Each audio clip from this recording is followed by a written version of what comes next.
Assalamualaikum warahmatullahi wabarakatuh. Di sini saya akan membahas tentang perkembangan emosi peserta didik. Apa itu perkembangan emosional? Nah, kalian harus tahu dulu apa itu emosi. Emosi itu adalah sebuah ekspresi, rasa. Sarlito Wirawan berpendapat bahwa emosi adalah setiap keadaan pada diri seseorang yang disertai warna efektif baik pada tingkat lemah maupun tingkat yang mendalam. Sedangkan perkembangan menurut Reni Akbar Hawadi, perkembangan adalah proses perubahan dari potensi yang dimiliki oleh individu dan tampil dalam kualitas kemampuan.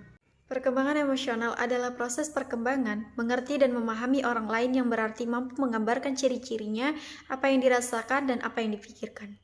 Ciri-ciri perkembangan emosional.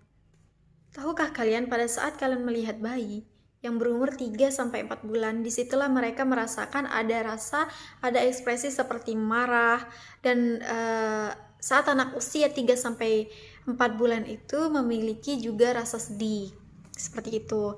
Dan rasa takut tampak pada manusia, pada balita itu antara 5-7 bulan itu sudah memiliki rasa takut, yang diikuti dengan timbulnya rasa malu dan perilaku malu-malu. Bayi juga dapat mengekspresikan perasaannya secara vokal. Bayi yang sehat akan mengeluarkan berbagai bentuk tangis lapar, sakit, manja, marah, dan lain sebagainya. Mengenai ciri-ciri emosi ini juga dapat dibedakan antara emosi anak dan emosi orang dewasa. Emosi anak, ketika anak emosi, mereka akan terlihat lebih hebat dan kuat, bersifat sementara dan dangkal, lebih sering terjadi, berlangsung singkat dan berlangsung tiba-tiba. Ketika emosi orang dewasa sedang emosi, itu tidak terlihat hebat dan kuat, lebih mendalam dan lama, jarang terjadi, berlangsung lebih lama dan berakhir agak lambat. Ada beberapa contoh tentang pengaruh emosi terhadap perilaku individu. Memperkuat semangat, melemahkan semangat, menghambat atau mengganggu konsentrasi belajar, terganggu penyesuaian sosial. Berikut berbagai ekspresi ketika kalian emosi. Contohnya seperti marah terkejut, sedih, kecewa, gembira, benci. Sandrock menyatakan bahwa ada beberapa perubahan atau peningkatan penting terkait dengan perkembangan emosional. Yang pertama, peningkatan kemampuan untuk memahami emosi kompleks. Yang kedua, peningkatan pemahaman bahwa mungkin saja seseorang mengalami lebih dari satu emosi. Yang ketiga, peningkatan kecenderungan untuk lebih mempertimbangkan kejadian-kejadian yang menyebabkan reaksi-reaksi emosi tertentu. Yang keempat, peningkatan kemampuan untuk menutupi atau menekan reaksi. Yang kelima, penggunaan strategi personal untuk mengalihkan perasaan tertentu. Faktor-faktor yang mempengaruhi perkembangan emosional. Yang pertama dalam faktor belajar, yang kedua belajar dengan coba-coba, yang ketiga belajar dengan cara mempersamakan diri, belajar melalui pengondisian objek.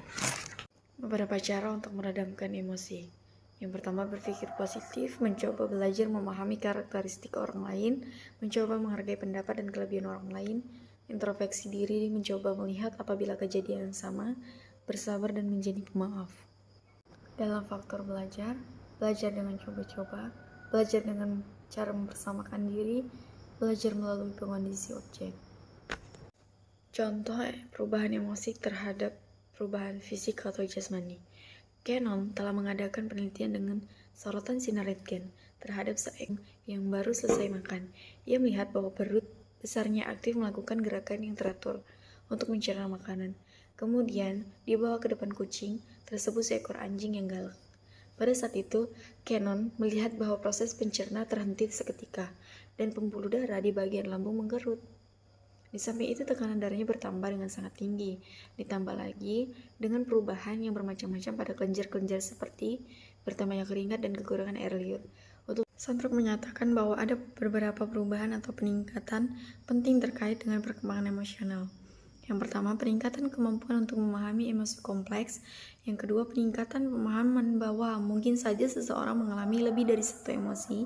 Yang ketiga, peningkatan kecenderungan untuk lebih mempertimbangkan kejadian-kejadian yang menyebabkan reaksi-reaksi emosi tertentu.